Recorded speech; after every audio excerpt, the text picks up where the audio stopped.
Hoy vamos a tener la conferencia número 350, primera parte de noticias de actualidad en relación con la profecía bíblica. Vais a ver que, como hace bastante tiempo que no hemos podido presentar ninguna de estas, vamos a subdividirla en varias partes. Entre todas ellas, la primera es la que tiene que ver con los temas de la creación de Dios, pero también con algo muy interesante y que nos va a ayudar a darnos cuenta de una realidad que muchas veces parece ser que se obvia, que no se quiere conocer, que se llega a despreciar, incluso a mofarse. Tiene que ver con la arqueología bíblica.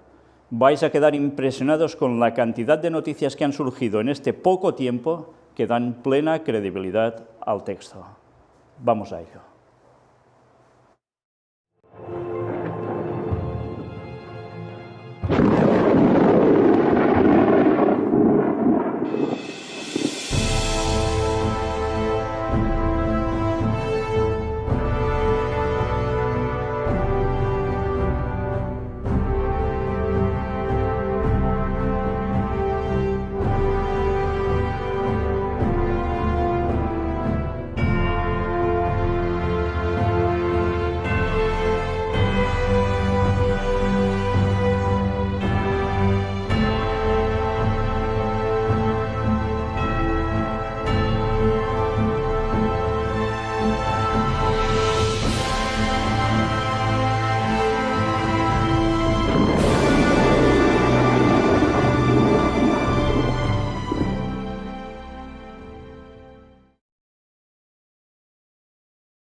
Pues bien, vamos por la primera de las noticias, que tiene que ver, como os decíamos, con la creación de Dios, con un dato que muchas personas, sin ser científicos, de sobra conocían, y es algo que han podido experimentar las personas que tienen animales domésticos. Un estudio demuestra que acariciar perros y gatos ayuda a reducir el estrés. Hombre, evidentemente, si te atacan no harás eso, ¿eh? El estrés se irá por todo lo contrario, pero desde luego sí que todos hemos podido experimentar que a medida que vas acariciando el pelo, sea de un perro o de un gato, notas precisamente ese descanso. Y ahora un estudio lo demuestra. Una vez más, la creación de Dios fue hecha así por algo. No era para darle una patada al primer gato que pasa, ni hacer perrerías con los animales, sino para realmente que también nos sirviesen a nosotros para algo más sencillamente que para verlos. Una vez más, la creación de Dios cumplía un propósito y pronto lo volverá a cumplir cuando la tierra sea reformada y nosotros volvamos a habitar en paz con toda la creación de Dios, con todos los animales. ¿No queréis disfrutar de estar acariciando cualquier bestia que ahora os parece imposible porque os podría devorar? Pues preparaos porque ese momento, si sois salvos, os va a llegar. Y ahora mirad un vídeo muy curioso. Suele pasar que los animales nos dan lecciones, y esta vez nos las da un mono. Un mono que vais a ver que se dirige a un lugar para beber agua, que tiene grifo, y ¿qué hace cuando termina? Pues fijaos, vale la pena ver el vídeo.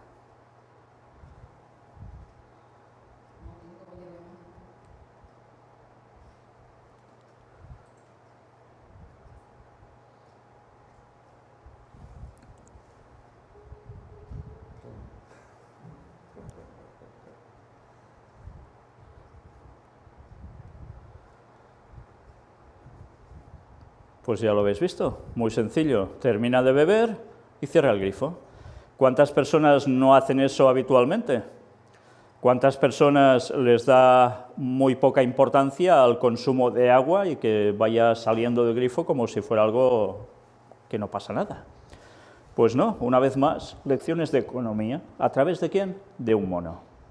Un mono, ¿y a qué le importa a él si sale agua o no y va saliendo sin parar? Vaya lecciones, ¿eh? Vaya lecciones. Pero esto no es todo. Mirad este otro estudio científico. La mera presencia de la pareja puede reducir el dolor según una investigación. Esto es algo que debería hacernos pensar, sobre todo analizar nuestra propia vida si en alguna ocasión hemos estado realmente mal, enfermos. Porque cuando tienes a tu pareja al lado, notas ese confort, ese reconfort que te da precisamente, el que haya alguien que tú quieres, que te apoya en esos momentos. ¿Hacía falta un estudio científico para esto? No, no hacía falta. Pero ahí está, una vez más, demostrando que cuando nosotros fuimos creados, no fuimos creados para ser seres solitarios, sino para estar en sociedad. Y especialmente también, cómo no, en pareja, que puede llegar a causarte esto. Quizás no todo el mundo tiene pareja, pero puede tener a alguien muy cercano, que se quieran mucho. Y también, cómo no, puede participar de ese confort que da la propia compañía de alguien amado. Desde luego, es una tras otra la que nos está dando lecciones que la ciencia corrobora lo que precisamente Dios ya había mostrado. Y ahora cambiamos de apartado. Vamos a hablar sobre antediluvianos, pero sobre animales antediluvianos. Concretamente, mirad esto.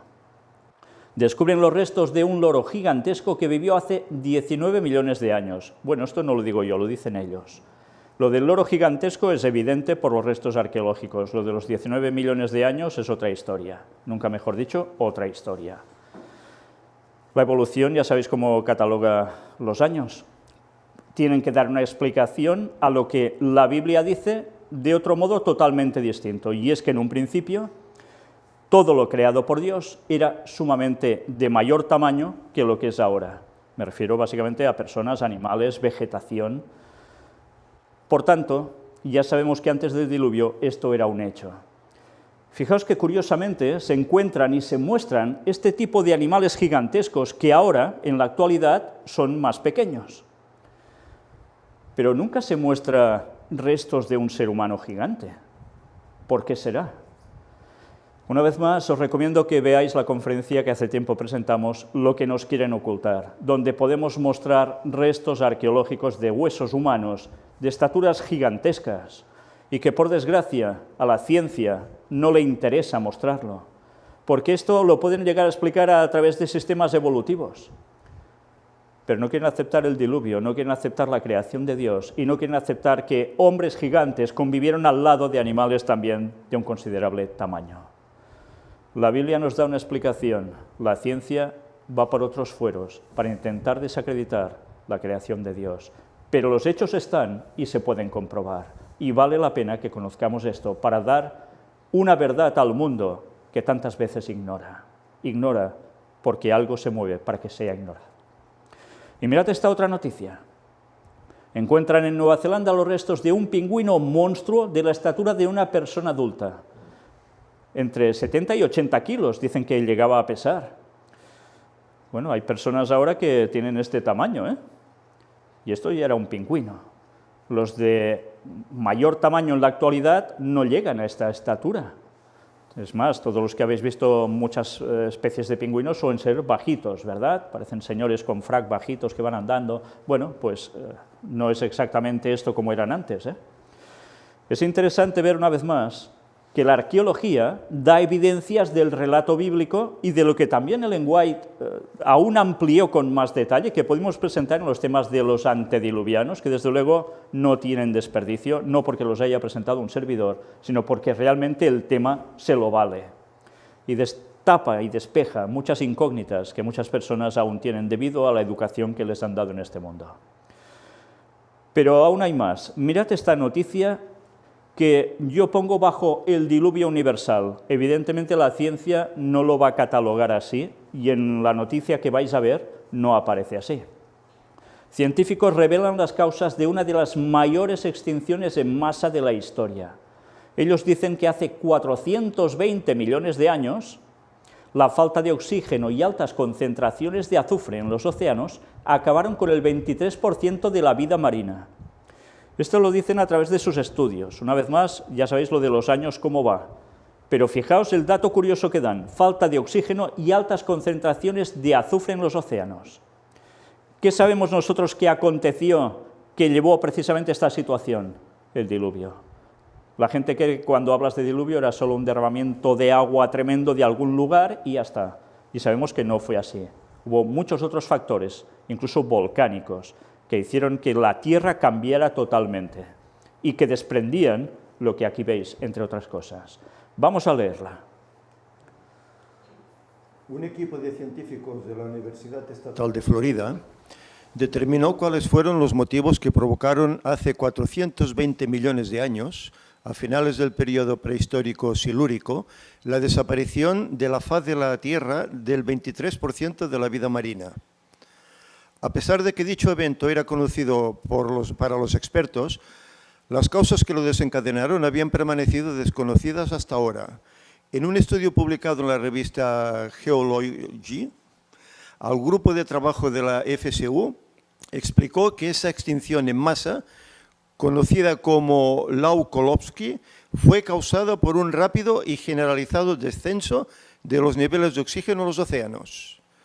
Valiéndose de métodos geoquímicos avanzados, los científicos fueron capaces de vincular la extinción de Lau-Kolovsky con una perturbación en el ciclo del carbono, que ocasionó importantes cambios climáticos y ambientales. Tras realizar mediciones de isótopos de talio, así como de la concentración de magnesio e isótopos de azufre en diferentes sitios de Suecia y Letonia, lograron rastrear el proceso de desoxigenación, que generó condiciones altamente tóxicas en los océanos debido al aumento de sulfuros, lo que contribuyó a la alteración del ciclo del carbono, que precedió a esa extinción en masa de la vida marina. Jeremy Owens, coautor del estudio, dijo que todavía hay lecciones importantes que aprender de las crisis ecológicas de un pasado lejano, haciendo referencia a los niveles de desoxigenación generalizada que se presentan en los océanos en la actualidad, ya que ahora existe evidencia de la relación de este fenómeno con extinciones masivas. Bien, fijaos que lo que nos está diciendo el artículo es que todo sucedió muy rápidamente. ¿Y qué es lo que sucedió muy rápidamente que nos narra la Biblia y que provocó todo esto? El diluvio universal. Una vez más, la ciencia tiene que seguir buscando explicaciones, añadiendo años a montones, para que las cosas más o menos les cuadren. A nosotros no nos hace falta tanta cosa. Tenemos una verdad sumamente bien asentada que hemos podido ir demostrando a lo largo de todos estos años y que cualquiera puede seguir comprobando aún ahora. Y fijaos algo curioso. Están recogiendo estos datos para volver al tema del medio ambiente en la actualidad. Una vez más, todo va a servir para que se instaure la encíclica Laudato Si en toda la humanidad. El tema papal que está siendo en boga de todo el mundo y que tanta gente no sabe ni que procede de él, que va a marcar la agenda conocida como 2030 y que, por desgracia, va a dar sus frutos en breve. En esta serie de noticias, en estas partes que tendremos en esta conferencia 350, vamos a poder ir tratando parte de ello. Y después vamos a tener algo especial, conferencias especialmente dedicadas a preparando el gobierno mundial, en las cuales vamos a tratar el tema de la Amazonia, el tema del cambio climático, el tema de la encíclica Laudato Si, y tantas cosas más que van asociadas a esta Agenda 2030, que no solo es cuestión de la ONU irá implementando mientras los países lo aceptan, evidentemente. Pero antes alguien ha movido los hilos para que eso llegara a la ONU, y ese es el papado. Por tanto, incluso los ateos y la gente que desprecia al papado y tantas cosas más, sin darse cuenta, van a supeditarse de lleno al mismo. Pero bien, eso va a ser otro tema. Nosotros ahora vamos a adentrarnos en el meollo básico de esta conferencia de hoy, que es la arqueología bíblica.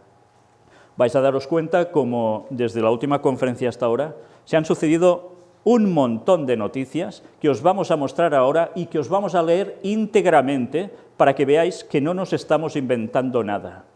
Ya sé que aunque mostremos esto, muchas personas que no quieren aceptar en la realidad bíblica seguirán diciendo, bueno, pero lo otro fue un mito que se adaptó sobre unas ciertas cosas, y seguirán buscando los peros que precisen ellos para no llegar a aceptar, a cambiar su vida y aceptar a Cristo y prepararse para su pronto regreso. Eso ya lo sabemos de sobra. Pero cualquier persona que tenga dos dedos de frente, que le guste pensar y analizar evidencias, y dicen que los científicos lo que hacen es analizar evidencias para demostrar si esto es así o no, que vean y luego digan.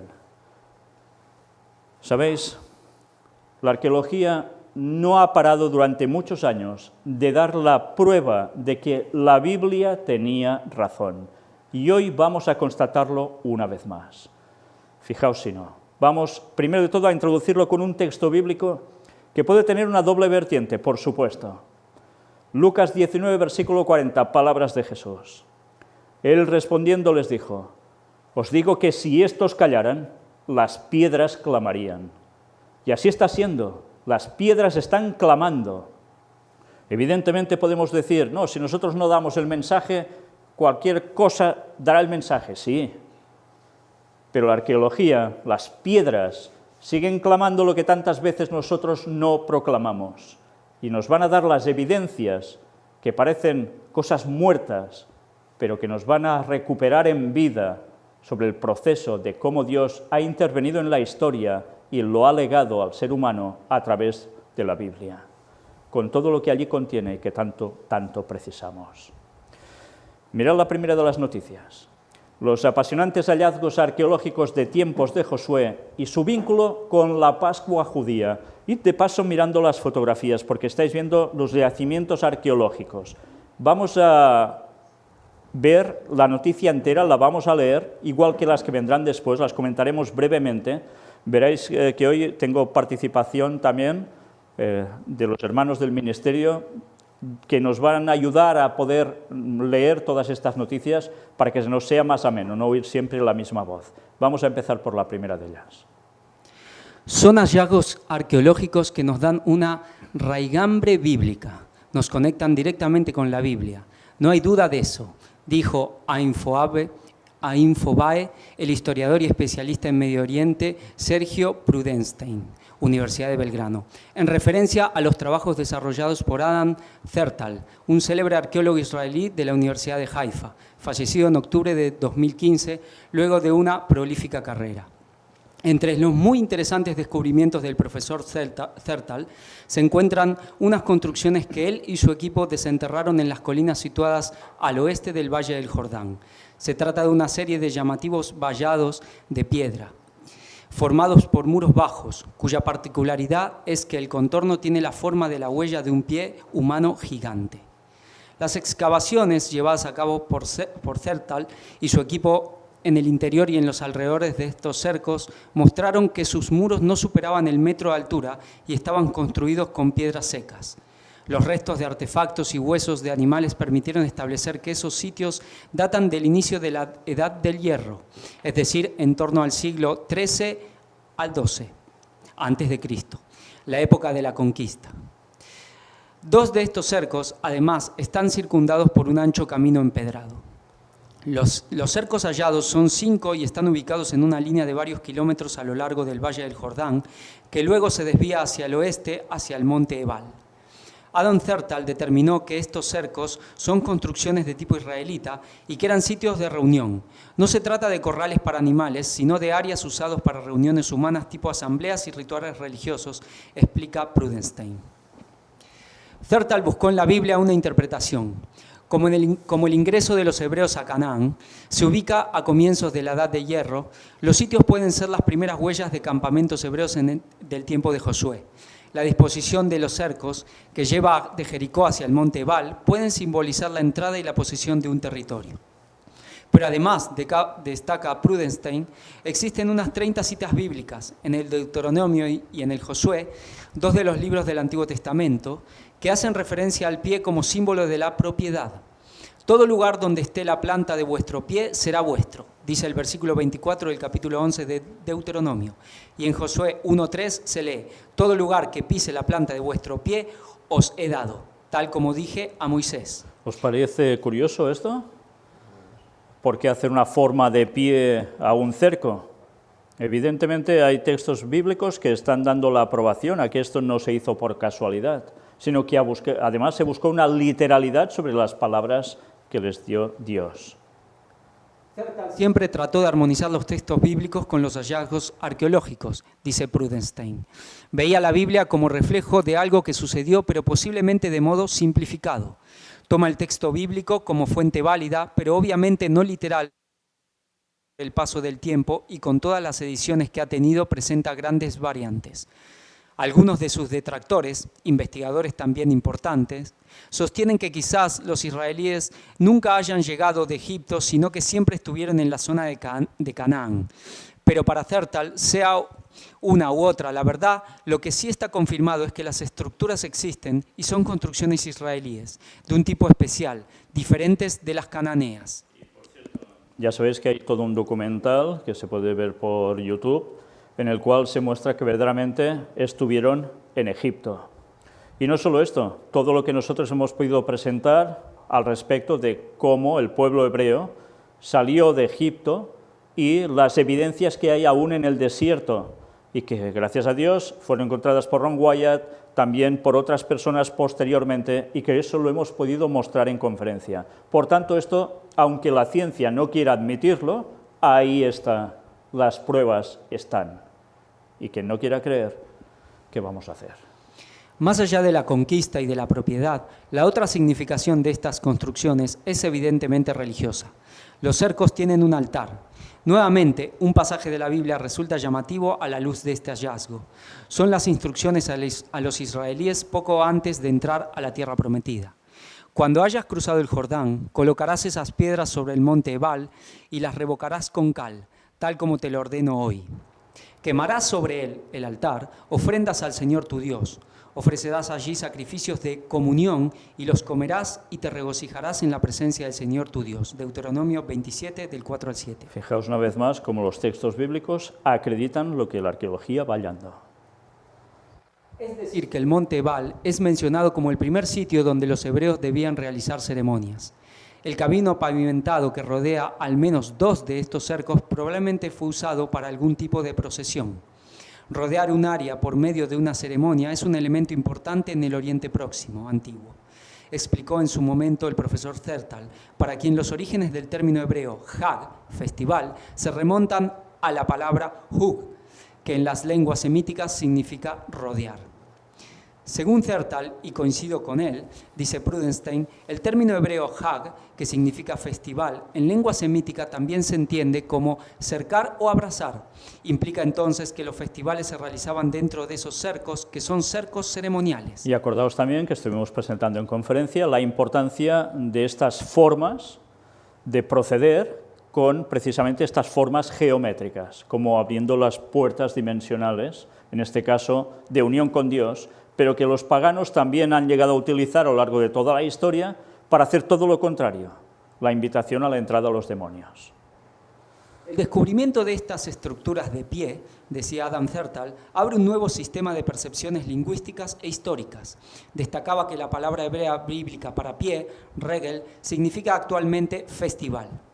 Ahora, después de estos descubrimientos, el sentido de los términos se hacen claros. La identificación de los recintos de pie como sitios antiguos para ceremonias israelíes nos conduce a una serie de nuevas posibilidades de explicar los comienzos de Israel y de los festivales del pueblo de Israel, dijo Zertal. ¿Os recordáis un texto bíblico que dice cuán hermosos son los pies de los que traen las buenas nuevas? Mirad, ¿por qué será? ¿Qué forma de unir también a Dios a través de los pies? Las construcciones en pie, evidentemente, fueron usadas para ceremonias en la primera edad de hierro, explica Sergio Prudenstein, y quedan como huellas permanentes de la peregrinación de este pueblo. El monte Ebal es el sitio en el cual la Biblia dice que se realizaron las primeras ceremonias. Y este significado relacionado con fiestas nos lleva directamente a celebraciones, a la primera Pascua en Tierra Prometida. La palabra del hebreo bíblico para pie es regel y se usa también para festival, porque con los pies bailamos. La Pascua evoca la salida de Egipto. Se supone que la celebraban en el desierto, pero sobre eso no hay huella. La expresión aliyah la regel significa ascendiendo el pie. Se traduce por peregrinación, entendiendo la expresión como ir a pie, según sigue diciendo Prudenstein, pero en realidad es vamos al pie, a tener festival. Estas ceremonias, explica, están también relacionadas con los ciclos agrarios. Lo que se ofrenda en esos altares son las primicias, los primeros frutos, que llegan en abril, por eso el vínculo con la Pascua, que coincide con el tiempo de cosechas. Los israelíes, dice Prudenstein, recuerdan su salida de Egipto. Por eso la cena con el cordero, con cuya sangre pintaron las puertas para que no les tocara la última plaga que cayó sobre los egipcios y convenció al faraón de dejarlos partir. Las hierbas amargas son para recordar los tiempos de la esclavitud. El pan sin levadura, llamado pan ácimo, recuerda el apuro con el cual partieron de Egipto. No había tiempo para que la masa levara. Cuando Jesús está con sus discípulos en la llamada Última Cena, esa es la comida que están compartiendo y es ese el pan que Él va a partir y repartir con ellos. Este año la Pascua judía y la cristiana coinciden. Los judíos recuerdan su liberación de Egipto. Los cristianos que son redimidos por Jesús concluyen.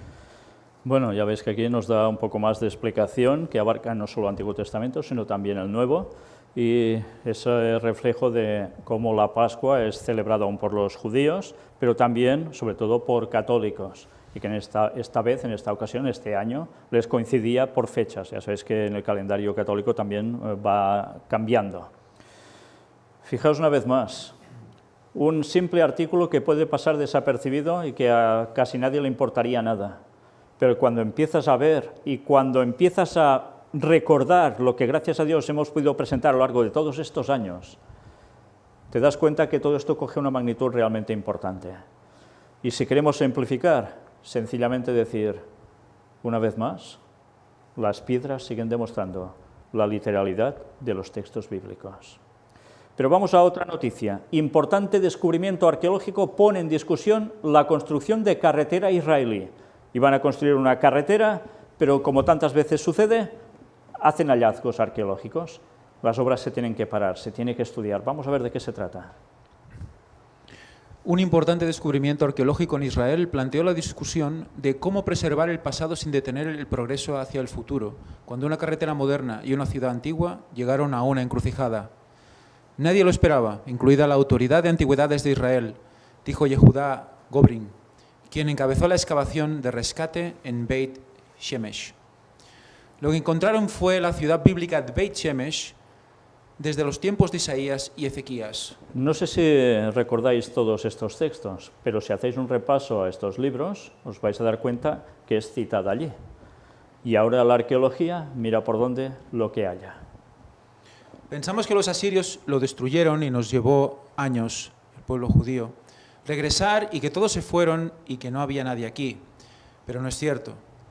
Y sabemos que no es cierto porque tenemos estos hallazgos, dijo Amanda Weiss, directora del Museo de las Tierras Bíblicas.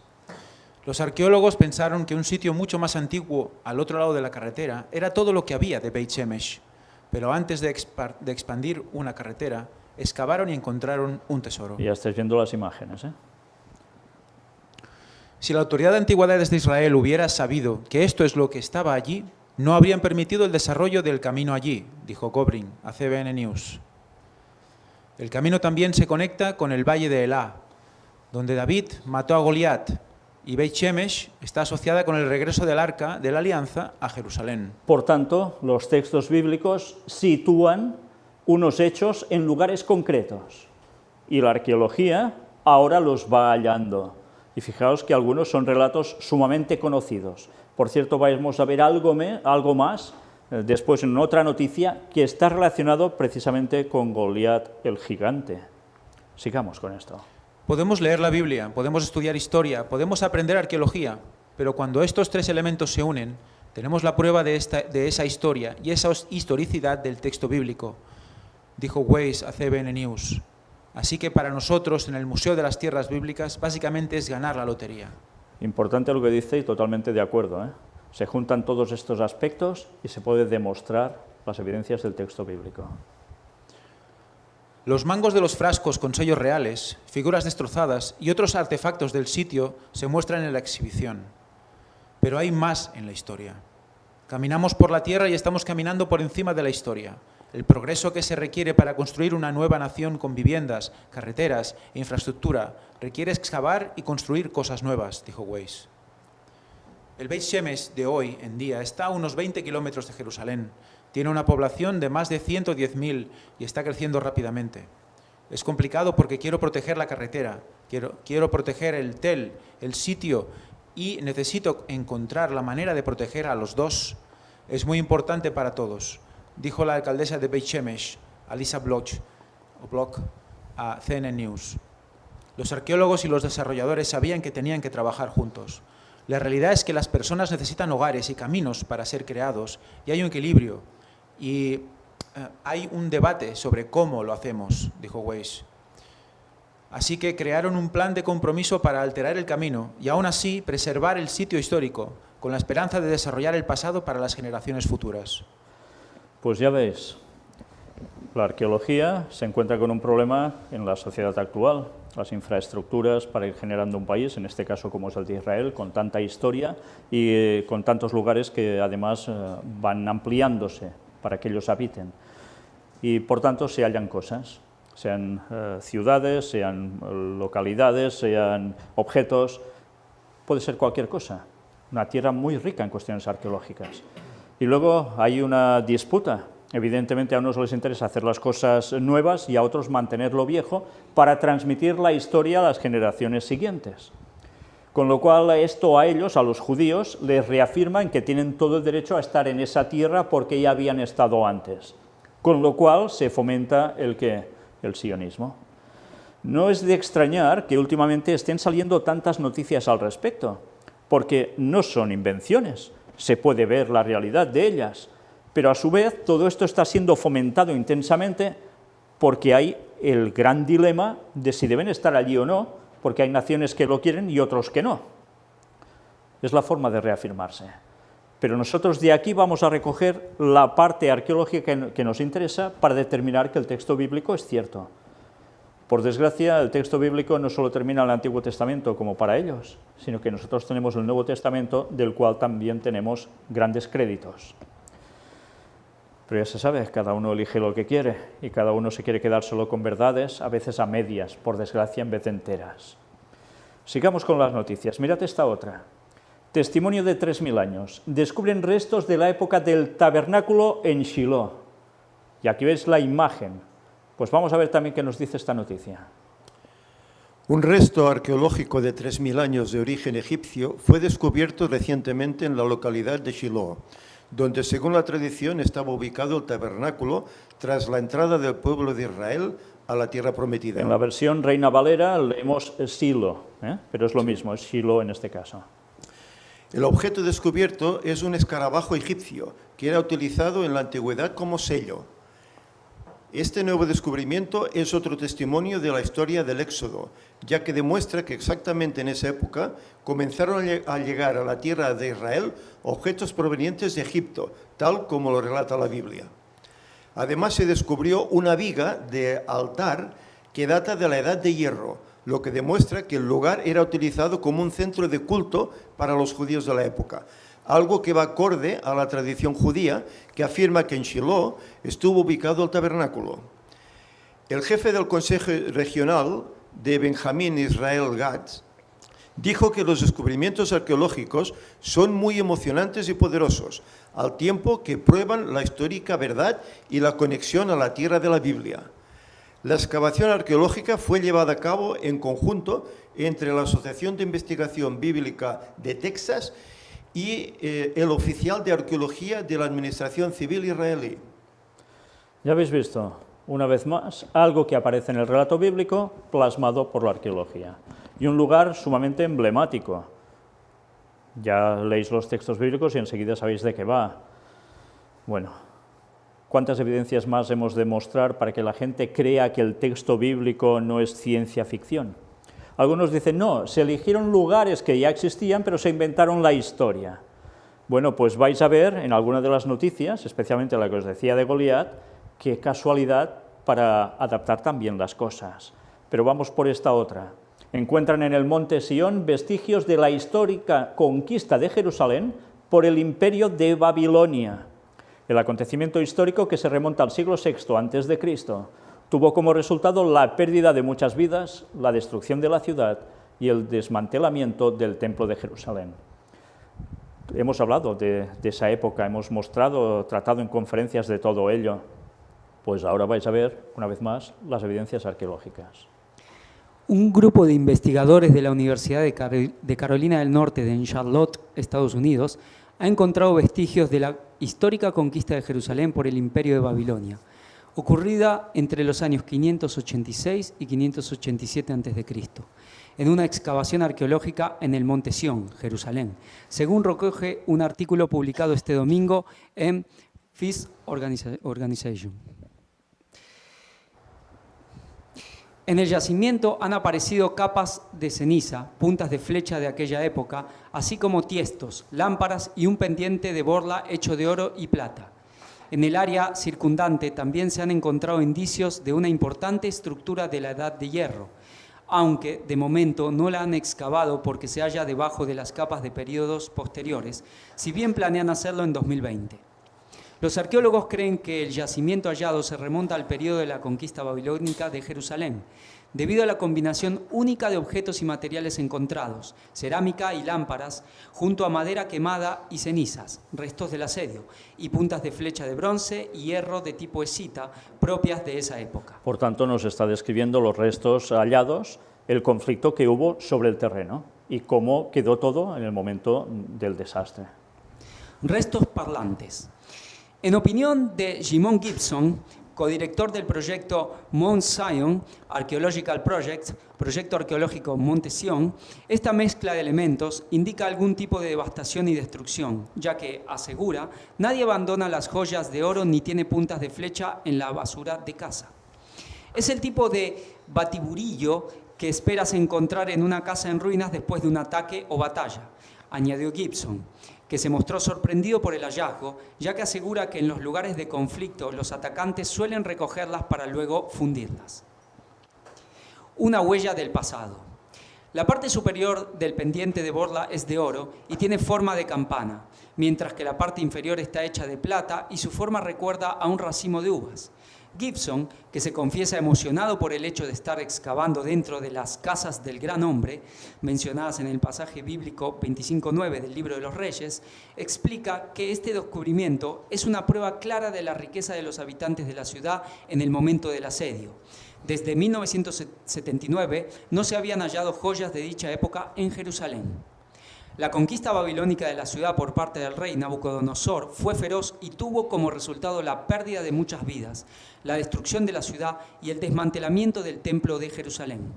Cuando el rey Sedequías intentó huir junto con su séquito, fueron capturados y llevados cautivos a Babilonia. Y sabéis quién fue llevado cautivo también en esos momentos, ¿no? Un profeta del cual hemos tratado mucho, que se llamaba Daniel. Esos eran los momentos que provocaron ese cautiverio. Aquí veis, una vez más, en prueba arqueológica, que eso fue un hecho. Una vez más, inventarse un personaje sobre un hecho rápidamente para que las cosas cuadraran, no hagamos reír. No es la primera vez que este proyecto arqueológico, que lleva activo desde hace más de una década, realiza un hallazgo relevante. El mes pasado encontraron evidencias que confirman detalles de narrativas medievales sobre la toma de Jerusalén por los cruzados en el año 1099. Pues ya habéis visto, una vez más, las evidencias. Pero mirad esta otra, el descubrimiento olvidado, una cisterna de agua de la era del primer templo cerca del monte del templo en Jerusalén. Esto mucha gente lo desconoce, ¿eh? Se creen que solo era cuestión de algún rito que pasaba por allí, un riachuelo. No, había más para suministrar agua. En la esquina sur de la pared occidental del monte del templo en Jerusalén ha sido encontrada una rara y bien conservada cisterna del periodo del primer templo, oculta de la vista y desconocida para muchos. Y aquí veis la imagen, realmente grande, ¿eh? Pues vais a ver qué nos cuentan. Fuente: Jerusalem Center for Public Affairs. En la esquina sur de la pared occidental del Monte del Templo en Jerusalén ha sido encontrada una rara y bien conservada cisterna del periodo del primer templo, oculta de la vista y desconocida para muchos. La Autoridad de Antigüedades de Israel desveló la cisterna 7 años atrás, pero el difícil acceso al sitio impide las visitas públicas. A pesar de la enorme importancia arqueológica de la cisterna, cuyo volumen se acerca al de una pequeña represa, la puerta de entrada está cerrada y el sitio no está incluido en los diversos programas turísticos patrocinados por la ciudad de David y guías turísticos locales. Y fijaos en lo que ahora vamos a leer. El descubrimiento de la cisterna socava la largamente sostenida tesis de que durante el periodo del primer templo Jerusalén fue abastecida únicamente por las aguas del manantial de Gijón. Durante 5 décadas, los arqueólogos han buscado en vano pruebas arqueológicas para confirmar el bíblico e histórico testimonio de Rabsaces, comandante del ejército del rey asirio Senaquerib. Rabsaces trató de convencer a Ezequías, rey de Judá, y a los sitiados habitantes de Jerusalén a rendirse diciendo: vengan a mí y comamos cada uno de su vid y cada uno de su higuera y bebamos cada uno las aguas de su propia cisterna. Isaías 36. Ya veis, Rabsaces dijo algo y no lo dijo porque sí, lo dijo porque había algo en esos momentos en su tiempo. Por muchos años, los arqueólogos buscaron en vano las cisternas mencionadas por Rabsaces. Muchos depósitos de agua a partir del periodo del segundo templo fueron descubiertos, pero ninguno perteneciente a los días del primer templo fue encontrado. Por lo tanto, el supuesto prevaleciente fue que durante la época del primer templo Jerusalén fue sostenida únicamente por las aguas del manantial de Gijón. El descubrimiento del depósito de agua oculto.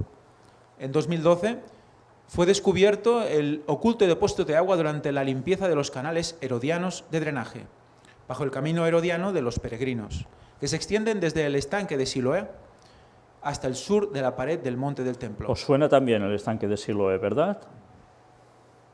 El arqueólogo Eli Shukron y la profesora de arqueología Ronnie Reich, responsables de muchos de los descubrimientos en la ciudad de David, supervisaron un equipo de limpieza de 2 mikves, baños rituales, del periodo del segundo templo, que fueron transversalmente intersectados por el canal de drenaje herodiano. En un punto, uno de los trabajadores se dio cuenta de que el suelo de uno de los paneles del canal de drenaje se tambaleó. Un examen más detallado demostró que debajo del panel del tambaleante piso había un gran vacío. Trajeron linternas. La tambaleante roca se movió y los trabajadores iluminaron el oscuro vacío. Con una escalera, los trabajadores y Shukron cuidadosamente descendieron y se encontraron a sí mismos dentro de un gran reservorio público cincelado en la roca, que era mucho más grande que cualquier cisterna regular. Ya lo ves, era cincelado en la roca. Esto no era de origen natural, sino que era realmente cavado por ser humano. El depósito fue sellado con yeso marrón amarillo, característico del periodo del primer templo.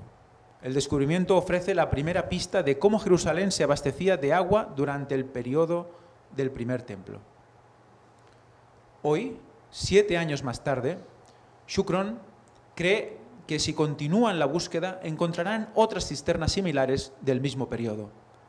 Las descripciones bíblicas del libro de Reyes sobre la construcción del templo de Salomón describen el mar cobre, un enorme tanque de agua hecho de cobre colocado en el patio del templo, y los 10 cuencos que juntos tenían la capacidad, en los actuales términos, de aproximadamente 120.000 litros, 32.000 galones o 120 metros cúbicos. Recordáis los textos bíblicos que nos hablan de esto, El arqueólogo Dr. Zvika Zuk y el profesor Shmuel Abitzur, quienes por separado trataron la antigua necesidad de agua de Jerusalén, ofrecen otros cálculos. El primer templo requirió varias docenas de metros cúbicos, o decenas de miles de litros, de agua por día para diversos propósitos, pero la distancia entre el manantial Gijón y el monte del templo es de unos 800 metros. Para llevar 1 metro cúbico de agua, 1000 litros, se requieren 13 viajes de burro, cada uno llevando aproximadamente 75 litros de agua a la vez. Por lo tanto, para llenar una cisterna de 100 metros cúbicos, 1.300 cargas de burro serían necesarias. De este modo, la antigua teoría de que el manantial de Gijón mantuviera a Jerusalén durante el periodo del primer templo no se atiene a la prueba de este cálculo, pero sin otros hallazgos, la teoría vivió durante muchos años hasta el descubrimiento del reservorio del periodo del primer templo. Sin embargo, el descubrimiento publicado en su momento por la Autoridad de Antigüedades de Israel y la ciudad de David había sido olvidado. Jerusalén todavía está esperando el descubrimiento de cisternas adicionales del periodo del primer templo para confirmar que la ciudad no fue sostenida solo por el manantial de Gijón. Yo visité el depósito recientemente. tiene 4,5 metros de alto, 5,5 metros de ancho y 12 metros de longitud. El techo del depósito tiene 2 aberturas. La abertura principal sirvió para extraer el agua. La segunda sirve hoy como una entrada al depósito por medio de una larga escalera de hierro que desciende hasta el suelo. Su capacidad es de unos 250 metros cúbicos. Cisternas similares que permitieron la datación del depósito del pie del monte del templo fueron descubiertas en el año 1990 en Tel Be'er Sheva y Tel Beit Shemesh. Las cavernas de esos otros sitios no son simétricas y de su principal cámara parten ramales y compartimientos adicionales. El depósito en el pie del monte del templo también se ramifica, posiblemente hacia el este, por debajo de la actual plaza del monte del templo y de una zona por debajo del Museo Islámico. Sin embargo, esta ramificación está bloqueada y sin acceso. Israel no tiene planes para acabar en el monte del templo, pero hay que hacer notar que el área fue cartografiada e inventariada en el siglo XIX por Charles Warren, quien encontró 49 cisternas y 42 acueductos que transportan agua. Leyenda. Mapa preparado por el ingeniero y explorador de Jerusalén Hermet Pierotti y publicado póstumamente en 1888. Los depósitos de agua, cisternas y acueductos también fueron mapeados por el ingeniero italiano Hermet Pierotti, quien fue designado en 1858 como arquitecto e ingeniero de Jerusalén por el gobernador otomano. El cargo le permitió explorar la ciudad y el monte del templo y publicó un polémico libro llamado Jerusalén explorada. Fijaos, ahora esto ellos no pueden hacerlo por toda la situación que hay de quién domina ese territorio. Ya sabéis que está siendo bajo la tutela jordana, pero también hay la cuestión palestina. Entonces no tienen acceso justo ahí debajo para poder maniobrar, me estoy refiriendo a los israelitas. Entonces, gracias a que hubo gente, cuando aún había el Imperio Otomano, que pudo ir allí a documentar, investigando, se sabe todos estos datos. Ellos han llegado a descubrir lo que han podido y hasta donde les han dejado. Pero una vez más, ya veis, hay cosas que gracias a Dios se dan a conocer porque Dios lo ha permitido, si no nos pasarían totalmente desapercibidas. Y que cuando juntamos todo el panorama, llegamos a entender mucho mejor los tiempos antiguos bíblicos y cómo cuadra todo con lo que explicaban los textos. Hace pocos años, la cabeza de la rama del norte del movimiento islámico en Israel, el jeque Raed Shalak, concibió la idea de importar agua del santo pozo Zamzam de la Meca, como una vía para elevar el estatus de los musulmanes del monte del templo y su propio estatus. Israel y Jordania tuvieron éxito en la cancelación de su plan. Bueno, y eso ya veis que ya viene de hace unos años, problemas continuos. Pues bien, ahora vamos a ver otra noticia más. Guerra bíblica revelada en el altar de piedra de 2800 años de antigüedad. El altar revela nuevos detalles sobre una rebelión contra el reino de Israel. Aquí veis la imagen. Este altar cilíndrico de piedra de 2800 años de antigüedad fue descubierto recientemente en un santuario dentro de la antigua ciudad de Atarot, en Jordania. Tiene 2 inscripciones inscritas en él. Las inscripciones parecen referirse a eventos que ocurrieron durante una guerra bíblica. Una guerra de las que aparece registradas en la Biblia y que ahora pruebas arqueológicas también lo muestran. Un altar de piedra con inscripción de 2800 años de antigüedad que se encuentra dentro de un santuario moabita en la antigua ciudad de Atarot, en Jordania, puede arrojar luz sobre una antigua guerra bíblica. El altar lleva 2 inscripciones. Las palabras están en el idioma y la escritura moabitas, mientras que los números en las inscripciones están en hierático, un sistema de escritura egipcio. Parece que el altar data de un tiempo después de que Mesha, rey de Moab, se rebeló con éxito contra el reino de Israel y conquistó Atarot, a veces deletreado Atarot. Y Mesha también aparece como mesa, Es lo que me extrañaba, sí. Una ciudad que el reino de Israel había controlado. Para entonces Israel se había roto en 2, con un reino del norte que retuvo el nombre de Israel y un reino del sur llamado Judá. La Biblia hebrea menciona la rebelión, diciendo que antes de que Mesha se rebelara, Moab tuvo que dar a Israel un tributo anual de miles de corderos y una gran cantidad de ram. La rebelión también se describe en la llamada Estela de Mesha, descubierta en 1868 en Divan, Jordania, que afirma que Mesha conquistó a Atarot y mató a muchos de los habitantes de la ciudad. El altar fue descubierto mientras se excavaba el santuario en 2010. El altar y el santuario se describieron recientemente en el diario Levant. Y aquí veis el lugar, ¿eh? Una de las dos inscripciones escritas en el altar parece describir el bronce que fue sacado después de la captura de Atarot. Saqueado. Uno podría especular que las cantidades de bronce saqueadas de la ciudad conquistada de Atarot en alguna fecha posterior se presentaron como una ofrenda en el santuario y se registraron en este altar, escribieron los investigadores en el artículo de la revista. La segunda inscripción en el altar es fragmentaria y más difícil de entender. Parte de esto parece decir, en traducción, que 4.000 hombres extranjeros fueron dispersados y abandonados en gran número, mientras que otra parte de la inscripción menciona la ciudad desolada. No queda muy claro, se supone, acerca de esta inscripción. Escribieron los investigadores, señalando que esta inscripción puede discutir eventos que ocurrieron durante la rebelión de Mesha contra Israel y la captura de Atarot. Sustancias fragantes como incienso, maderas aromáticas y aceites que habrían quemado en el altar, dijo el autor principal Adam Bean, estudiante del doctorado en el Departamento de Estudios del Cercano Oriente de la Universidad Johns Hopkins en Baltimore. Ya veis que además todo esto iba asociado, como no, a esto que veis aquí, quemas de incienso, maderas aromáticas, aceites, era algo habitual. Pues bien, todo el registro arqueológico lo está sacando también a la luz. Pistas bíblicas.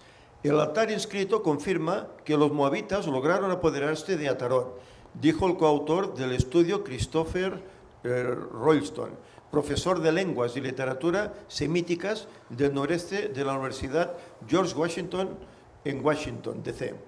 El altar también muestra que hace 2.800 años los moabitas tenían escribas hábiles que usaban su propio guión.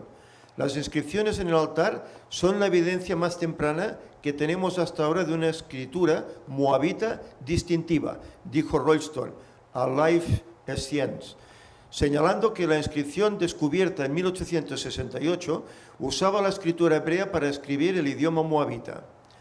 A menudo hablamos de la sofisticación de la educación de los escribas del antiguo Israel, y con razón, pero las inscripciones en el altar muestran que el antiguo Moab también tenía algunos escribas dotados, dijo Royston.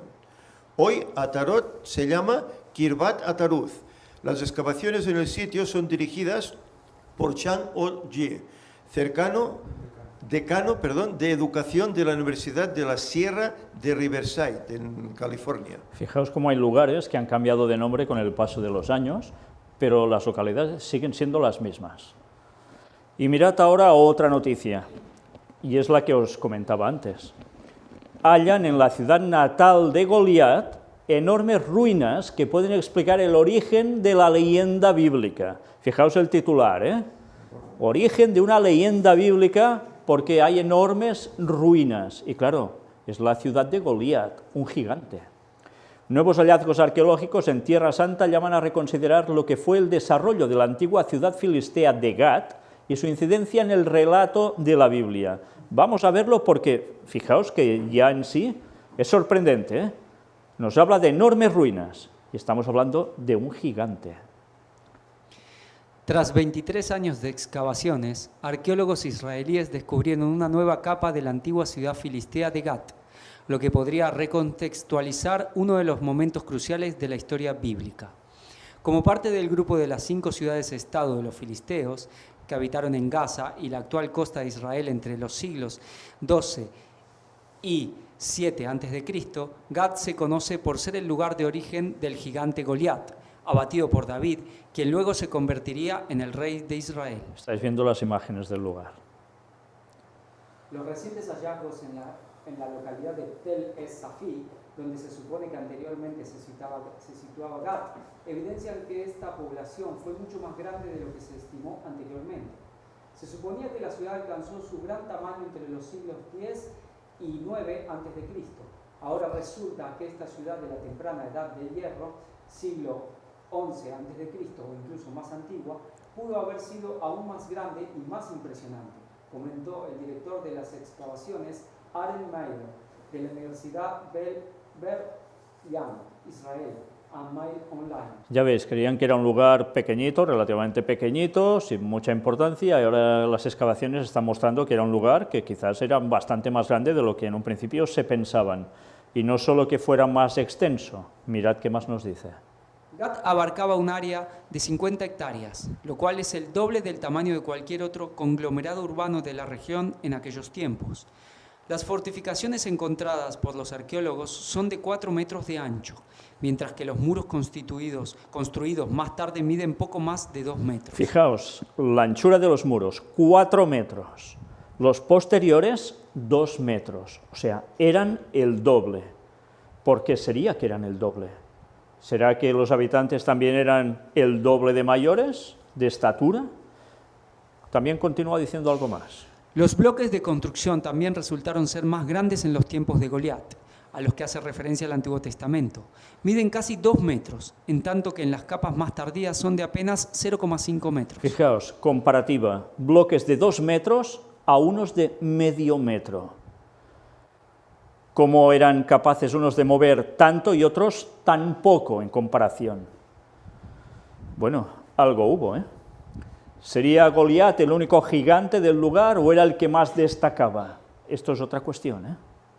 Lo que queda claro es que hubo un antes y un después en el cual hay un cambio de proporciones y algo debería reflejarlo esto. ¿O es que había solo un gigante que se dedicaba a hacer grandezas y luego el otro o los otros hacían lo que podían? Son etapas distintas, con lo cual ha pasado un tiempo. Bueno, pues todo esto debería hacernos pensar. Cuando estuvimos hablando del tema de los antediluvianos como gigantes, todos, también postdiluvio aún siguieron habiendo gigantes. Todo esto también lo seguiremos tratando próximamente en los temas de los misterios de Babilonia, si Dios quiere.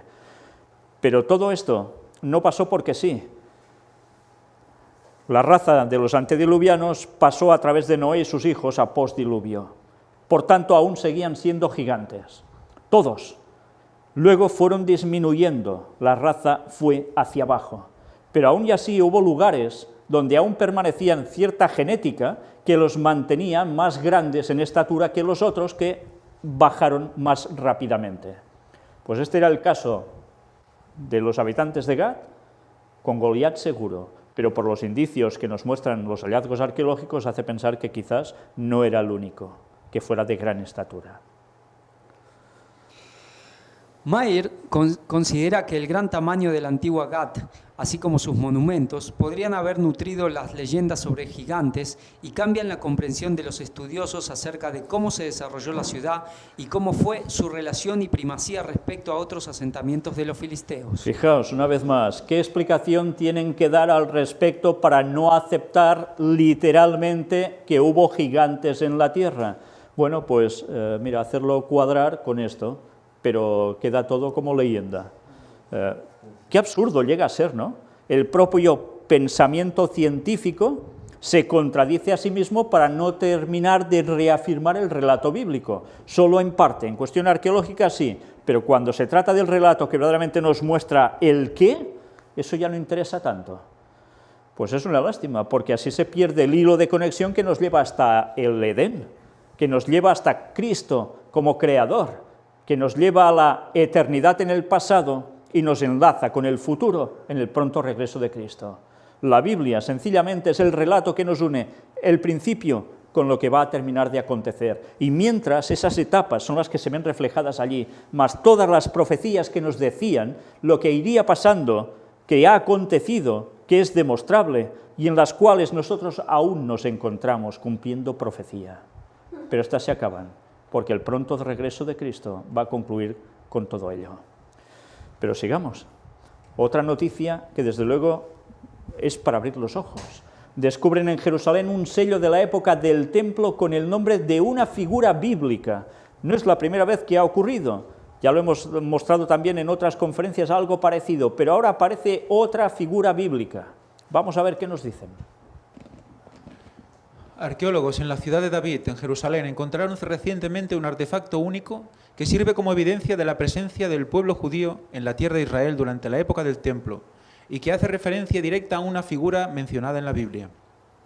Los arqueólogos encontraron un sello de alrededor de 1 centímetro que data de la época del reino de Judá, hace unos 2600 años. En el sello se puede leer la inscripción en hebreo antiguo con las palabras perteneciente a Adonías, Adoniyahu, mayordomo real. ¿Os suena Adonías? Adonías aparece varias veces en la Biblia y según Eli Shukron, que dirigió la excavación, no hay dudas de que se trata de un descubrimiento de gran importancia. Sin duda, no siempre aparece un nombre bíblico registrado en algo escrito, ¿eh? Los sellos, como el que se encontró, eran utilizados en la época del primer templo para firmar y sellar documentos oficiales del reino de Judá. Ya veis que es pequeñito, ¿eh?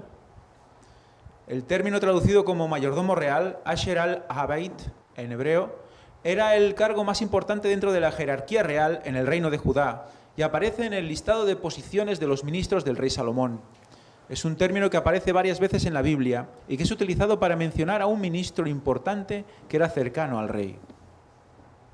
El sello fue encontrado por un voluntario del Servicio Nacional hace unas 3 semanas entre partes de la tierra que fue excavada en el año 2013 cerca del Muro de los Lamentos. Ya sabéis que hubo mucha tierra que se extrayó de allí, prácticamente se echó como vertedero y que después las autoridades arqueológicas de Israel han ido allí a recuperar, a ir sacando palmo a palmo la tierra, pasándola por raseros, para llegar a encontrar piezas que verdaderamente tienen que ver con el templo. Evidentemente a alguien no le interesaba que hubiese una conexión de judíos habiendo estado allí, que niegan que eso haya sido historia, pero es la verdad del relato bíblico. Ya sabéis que al Islam eso no le interesa, por eso tantas trabas al respecto.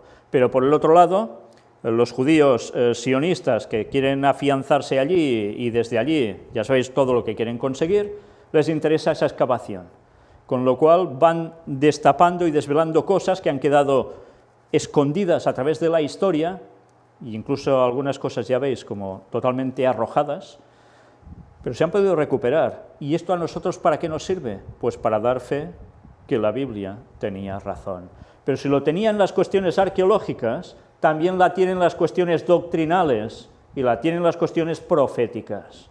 No podemos decir esto me interesa, esto lo acepto y lo otro me importa un rábano. No, porque hacer eso va contra la lógica y va contra la propia salvación de cada uno, porque en el fondo lo que nos estamos jugando es la salvación, y eso es lo que deberíamos tener clarísimo. Las noticias terminan aquí hoy. Vamos a concluir con una cita de Ellen White que nos va a servir un poco para unir más cosas, más datos, y que nos harán reflexionar. Se halla en Maranata, el Señor viene, bajo el título, el apartado La santificación y el santuario, con este título: Cristo nuestro auxiliador y redentor. Y la verdad es que todo lo que podemos mostrar no sirve de nada si realmente no nos lleva a Cristo. Sabéis, últimamente hay varias personas que se dedican a destapar lo que hace el Vaticano, lo que hace este, lo que hace el otro, la masonería y demás, pero ninguno puede ofrecer soluciones, porque desestiman la verdad de la palabra de Dios y desestiman, como no, a Cristo, y por tanto desestiman también la segunda venida de Cristo en 2031. Por tanto, ¿qué solución dan? Pues ninguna. Sencillamente informan, agobian, porque la gente ve, es verdad, nos están tomando el pelo, nos están haciendo esto y lo otro, pero ¿y qué puedes hacer tú? Nada. ¿Que vas a hacer una revolución armada para terminar con todos? O tienes la esperanza en Cristo y sabes las profecías y que Cristo vuelve, o todo eso no te sirve de nada. Y con eso no vas a llevar a la salvación a nadie, ni a solucionarle la vida a nadie. O aceptas a Cristo, o no pintas nada en este mundo. Solo sirves para generar malestar. Y por tanto, ¿dónde nos vas a llevar? ¿Cuántas personas están haciendo eso? ¿Y cuántas personas lo siguen? Ciertamente todo eso es una fuente de datos buenísima, claro que sí, pero es buenísima si te sirve para llevarte a lo que te tiene que llevar. Si no, ¿de qué te sirve? Piénsatelo. La verdad debe ir asociada con todos los hallazgos y las narrativas y las historias y los datos, tanto como queráis. Sin la verdad en Cristo, basura todo. No sirve de nada, porque nada de eso te va a salvar y te juegas la vida eterna. Mirad qué nos dice el lenguaje aquí. Primero empieza con un texto bíblico, el de Romanos 5:19, que nos dice: porque así como por la desobediencia de un hombre los muchos fueron constituidos pecadores, así también por la obediencia de uno muchos serán constituidos justos. Y esto es lo que no quiere aceptar el mundo y tanta gente. Muchos informadores, como ahora os decía, quieren aceptar que son pecadores, cuando pecado ya les rechina en los oídos, porque quieren seguir haciendo lo suyo. Hubo uno que nos llevó al pecado, Satanás, a través de la caída de Adán, y todos arrastrados en consecuencia. Pero hubo uno que nos dio la vida y nos la dará por la eternidad, y ese es Cristo. ¿Tratan de todo esto? ¿Aceptan que Jesús era Dios? Ella nos escribe esto: Adán y Eva fueron colocados en el Edén en circunstancias extremadamente favorables. Estaban sin la condenación del pecado. La luz de Dios y de los ángeles estaba con ellos y los rodeaba. El autor de su existencia era su maestro. Qué bonito, ¿eh? Les dio la vida y además les enseñaba. Durante 4000 años, Satanás estuvo obrando contra el gobierno de Dios y obtuvo fortaleza y experiencia gracias a su constante actividad en este sentido. Fijaos, aquí nos habla de los 4000 años. Los hombres caídos no tenían las ventajas de Adán en el Edén. Habían estado separados de Dios durante 4000 años, nos lo repite. La sabiduría para comprender y el poder para resistir las tentaciones de Satanás habían disminuido más y más, al punto que éste parecía reinar triunfante sobre la tierra. El apetito y la pasión, el amor del mundo y pecados temerarios eran las grandes ramas del mal, de las cuales crecían toda suerte de crímenes, violencias y corrupción. ¿Recordáis la historia antediluviana? ¿Y no ha sido también lo que ha ido aconteciendo posteriormente al diluvio? ¿Cómo eran los tiempos de Cristo?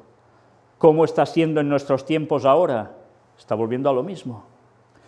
Puesto que el hombre caído no podía vencer a Satanás con su fortaleza humana, vino Cristo de las reales cortes del cielo para ayudarlo con su fortaleza humana y divina combinadas. Cristo sabía que Adán en el Edén, con sus excelentes ventajas, podía haber resistido la tentación de Satanás y podía haber vencido.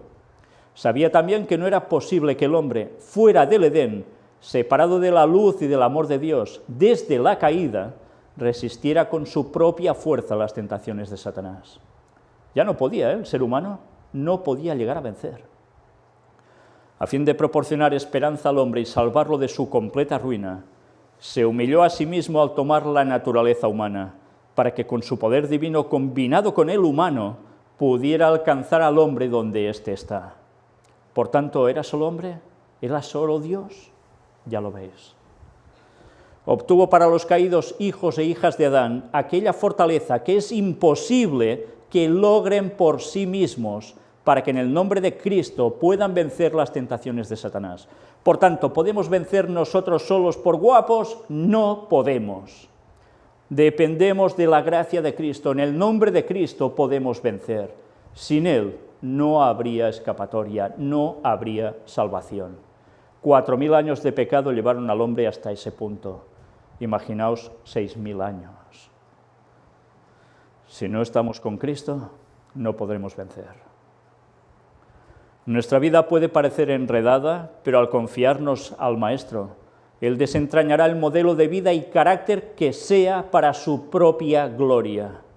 Y ese carácter que expresa la gloria o carácter de Cristo será recibido en el paraíso de Dios. Todo el que cumpla por fe los mandamientos de Dios alcanzará el estado de impecabilidad en que vivía Adán antes de la caída. ¡Qué precioso! ¿Y para esto cuánto tiempo nos queda? ¿Podemos llegar a esa perfección ahora? Los 144.000 van a llegar a ello, ¿eh? Por eso no pasarán por la muerte y serán llevados por Cristo cuando venga. porque habrán llegado a ese punto. Por sí mismos, no, porque su carácter será el mismo que el de Cristo, porque habrán estado tan unidos a Él que van a conseguir vivir igual, tener ese carácter que después será el mismo también de todos los redimidos de todas las épocas, el carácter de santidad, como Adán antes de pecar. Y todo eso gracias a lo que Cristo hizo por nosotros. Por tanto, una vez más, aquí tenéis citas de 4.000 años que son clarísimas. Desde la entrada del pecado hasta Cristo, 4.000 años. Pasan 2.000 años más, y nosotros que aún estamos aquí, vamos a ver en 2031 el regreso de Cristo. ¿No estáis anhelando ese momento? Todas las pruebas bíblicas, todas las pruebas arqueológicas que hemos mostrado son evidencia clarísima de que la Biblia tiene razón. No solo la tenía, la tiene y la seguirá teniendo hasta el final. Preparémonos para el encuentro con Cristo. El fin se acerca. Pero antes deben pasar muchas cosas aún. Y no creáis que Cristo va a venir mañana, ni en el 2019, ni en el 2022, ni en el... No. Cristo va a volver a los 6.000 años desde la entrada del pecado. Ni más ni menos. Y eso es durante la fiesta de tabernáculos, en otoño. ¿Y cuándo es eso? En el año 2031. Entre septiembre y octubre, para nosotros, según nuestro calendario. Antes, ¿quién vendrá? Satanás haciéndose pasar por Cristo. Si no os lo creéis, mirad todo lo que hemos presentado hasta ahora. Y luego decidnos si es así o no. Pero no digáis más tonterías haciendo vídeos absurdos, en el cual no habéis visto lo que hemos presentado y seguís diciendo tonterías para ir contra la verdad de Dios. Estáis yendo contra el mensaje de Dios, por tanto contra Él. ¿Creéis que vais a permanecer? ¿Creéis que nosotros vamos a desaparecer con el mensaje? Pues os estáis equivocando, porque este mensaje, el del cuarto ángel, llegará hasta el final. ¿Os vais preparando para esto? Ya va siendo hora que desechéis teorías absurdas que pastores denominacionales y otros que están fuera siguen diciendo a los cuatro vientos. Dejad de tragaros esas artimañas de Satanás, que incluso utiliza gente que parece que está llevando a personas a la verdad de Dios. No os dejéis engañar. El gran engaño es el título de nuestras conferencias. Por algo Dios quiso que lo pusimos. Y por algo seguimos manteniéndolo. No caigáis en el gran engaño. Próximamente, la segunda parte de esta conferencia de noticias. Que Dios os bendiga. Maranata 2031.